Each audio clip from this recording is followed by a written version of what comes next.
Welcome to TacosandGeeks.com Essential Anime episode 61. Justin here, and today we are going to be talking about the anime Metal Skin Panic Madox 1. This was released in 1987, just 1 year after I was born. Just shows you how deep I go with my anime.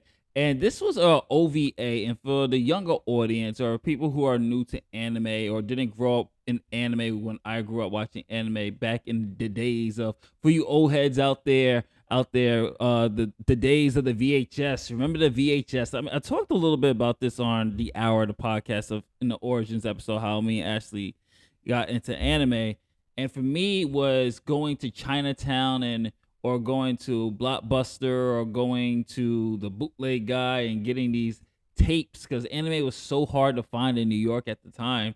And we used to just get either the bootleg tapes or we used to rent them out and get the VHS. And the OVA stands for, excuse me, original video animation. And these were usually animes that were not going to be like series. Think of them as like as one shots, not long enough to be a movie, but some were long enough to be a movie. Some of them were just like 30 minutes to 40 minutes tops. Sometimes you get an hour, but these were like OVAs that weren't really fully committed into like a series or a full length movie. And OVAs, I should say. Yeah, so it was a great time back in the days. I just remember just going to Blockbuster or going to Chinatown and just finding these tapes, and we'd just be watching them with these hard coded or horrible horrible translations. And now you watch the official translation, like, oh, okay, it was close enough. But let me talk about why this is an essential anime, because this is really, I feel like the 80s and 90s era of anime was peak for mecha anime. And I love mecha anime. It's one of my it's actually my second favorite genre besides slice of life. I mean, my favorites are some of my top favorite animes are strictly mech: Eureka 7, Robotech or slash Macross, Gundams. You got Neon Genesis Evangelion, which I consider a mech anime.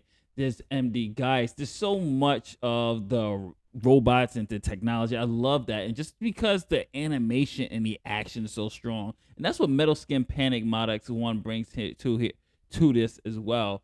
And let me give you a synopsis of it. A mechanic actually gets stuck in an anti-tank mode mecha. When the military comes after him to reclaim it, he has no choice but to defend himself. And the story is surrounding around Koji, who is that mechanic that happens to come across this military hardware that unfortunately got lost, and he's cleaning it up, and he decides to give it a test, and he's cleaning it up, and the machine actually just sucks him in.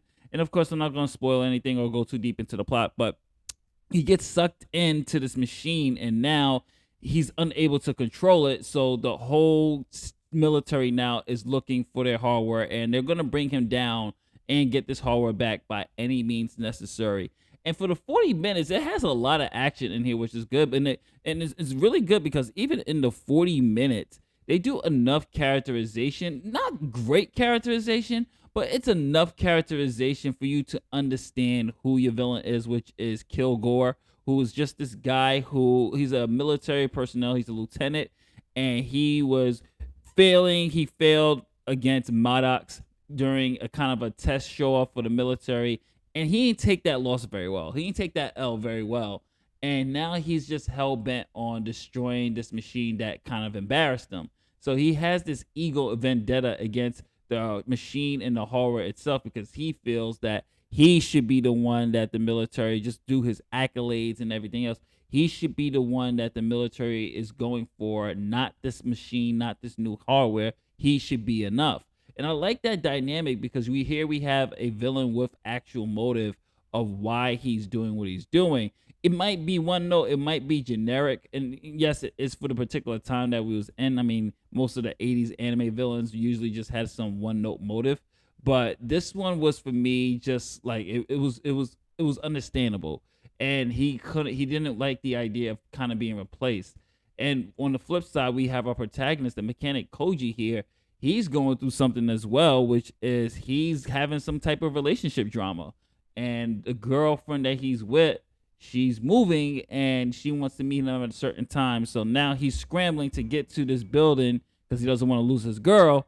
but he's also has the military trying to kill him and trying to get back their hardware. So it is really a nice dynamic and setup here, and I thought it was played off very well. The ending might have fell flat a little bit towards the end. It kind of just feels like it was rushed towards the end, but I did like the motivation of our villain. I did like the animation of this, the action, the lighting, the animation. Like, I just love pure 80s anime mech. It's just 80s anime in general. It's just something special about the characterization, the way the 80s animes and 90s animes look. There's something unique and special, which I feel that we really don't get today. This is not a knock on the new generation, because I absolutely love like a lot of the new animes that we're getting, but there is something about this, about the old school anime, that I don't know, just for some reason it seems like it was just a time period where the storytelling, and even if it wasn't the best type of characterization or adaptation,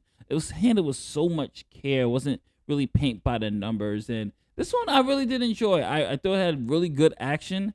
I thought the script was pretty solid. I thought the runtime did well. I thought it did enough for the characterization for me to actually care about Koji, care about his situation. And I like how the fact that he's not in control of this killer mech, or this mech is just making decisions and destroying the military and destroying anything that's opposed to them. So it does keep that dynamic of, oh my gosh, I'm stuck in this killer hardware. What do I do? And then how can I let people know that it's not me doing it? So there's a lot of stakes in here. So definitely check this one out. Metal Skin Panic excuse me, let me do this again. Metal Skin Panic Madox 1. You can check this out. I think it's on one of the streaming services. So search for the streaming services. It has to be there. I actually have it in my collection. So, but I think it's on the streaming services, maybe Prime. I think it's on Prime. You could probably rent it or something. But definitely check this one out. Comment below. Let me know what you think about this one. And I will be back with more essential anime. This is Justin from otakusandgeeks.com. If you're watching this on ONG, don't forget to like, share, subscribe, hit that notification bell. Very important. And if you are watching this on YouTube, please also like, share, subscribe, hit that notification bell. And I will catch you on the next review. Thank you for all your support. Later days.